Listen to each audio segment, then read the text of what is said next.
Welcome back everyone, and today we're going to be going over what to do once you hit level 65 and get you started on your gearing process for PvE. So now that you're level 65, it's time to get into the dungeons, right? Wrong. The very first thing that you need to do, no matter what, is you need to finish your main story quest. I know that Fury Guard mission is a pain, it gives a lot of people trouble. There's a reason it got nerfed later on, but you need to make sure you get your main story quest done because doing so is going to give you a full set of Idonial equipment, and this is essentially going to be what your starting PvE gear is, and it is exponentially better than what you were wearing while leveling. So please get your main story quest done. This equipment is very good for getting started out in PvE. This will make getting started into your dungeons much easier, and it will make not only your life, but your teammates' lives easier as well. Now that you have your Idonial equipment, we can actually start getting into the dungeons and begin your in-game gearing process. So to get started, you're going to have 4 dungeons that you're going to be focused on doing: Baptismal Rise, Ravenous Gorge, Channel Works, and Gillyglade. Gillyglade is something that you do solo, so it's not going to show up here on the instance matchmaking page. Baptismal Rise is going to be your priority number 1 dungeon to do. If you see a party for it, look to get into that party. This should be the thing that you're in matchmaking for the most often. But the reason for is that this dungeon, on top of providing the accessories that all the other dungeons provide as well, you can see what these dungeons offer as rewards. And what you don't see here is that Baptismal Rise does also actually give these Tantibus scales.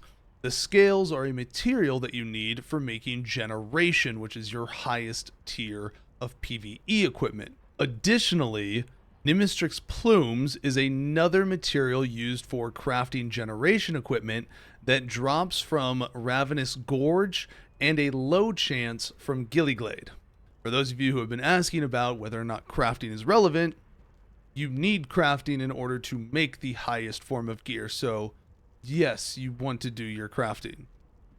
So doing these dungeons are going to give you different accessories with set effects that you are going to look to do. It's also going to be giving you discovery medallions, which you are collecting. Right here, I have 26, for example, right now, and you'll turn them in like a currency to just get direct pieces of discovery equipment.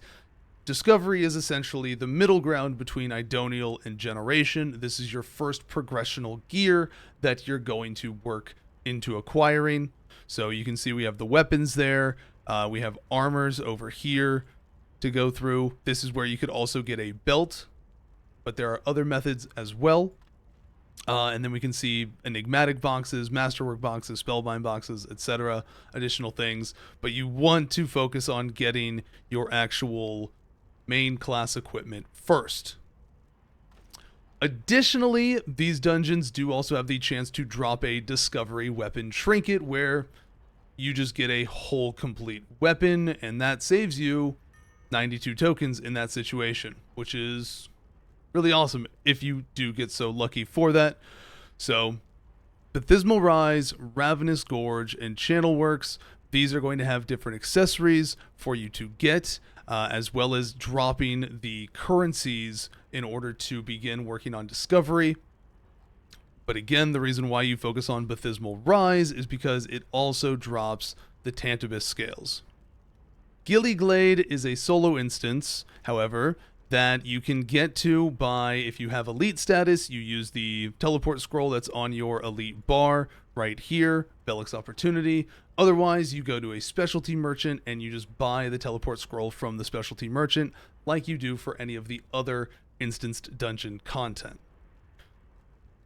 Now, when we talked about the belt earlier regarding the medallions right here that you can see,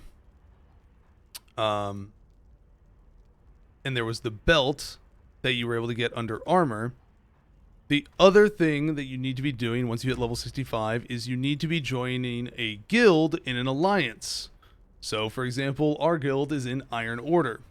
What this means is that you will gain access to Alliance activities, including the Vault, in which case is actually open right now, and they're in your order hall is going to be NPCs that you can talk to go and teleport to an Alliance Vault where you will fight a boss, and that boss will have a chance to drop undergarments as well as the Discovery Belt, but also it gives you these Goldfinger tokens, which if you get the Goldfinger tokens, this is essentially the pity method for getting underwear accessory slot for your character. The Vault can also drop you access tickets, the Vault tickets. This will then be taken over here to this NPC. If you're in Iron Order, if you're in Enlightened Union or one of the other ones, your NPC will be in a different location. This isn't my first rodeo. And this will be for doing a party variant of the Vault as well. So that is something to take into account, but that is something that you're going to want to do additionally also once you do hit level 65. So the overall process is pretty straightforward for what you're going to want to be doing, but there are certain things that you do want to prioritize. So if we had to put it in ranking of priority, I would say we go Bathysmal Rise first. This is your main primary one because this is going to work you towards your ultimate highest end game with the Tantabus scales for making generation equipment. Then it's going to be Ravenous Gorge, and then I would say Gillyglade, and Channel Works is absolutely last. Nobody likes Channel Works. It's slow. The bosses have tons of HP. If you have time to do Channel Works, great. If you don't have time for Channel Works, don't worry about it. It's a pain. Nobody likes it. So, but definitely prioritize Bathysmal Rise. Ravenous Gorge is pretty quick once people start learning it and getting through it. I will put out a little video for people getting started on that one as well as all the other dungeons, just to give people a little bit of insight and help them get started. But Gillyglade is something that you'll look to do on your own time. It's solo, it's chill, very easy, straightforward dungeon for getting accessories and discovery medallions and all that stuff. So for those of you asking about PvP equipment, it's a little bit of the same process, but maybe even a little more straightforward. You essentially just do PvP, do various different PvP activities that give Killing Spree as rewards, and you'll take those currencies and you'll turn them into the PvP vendors to get the materials that you need or the equipment that you need to begin getting your PvP progression rolling as well.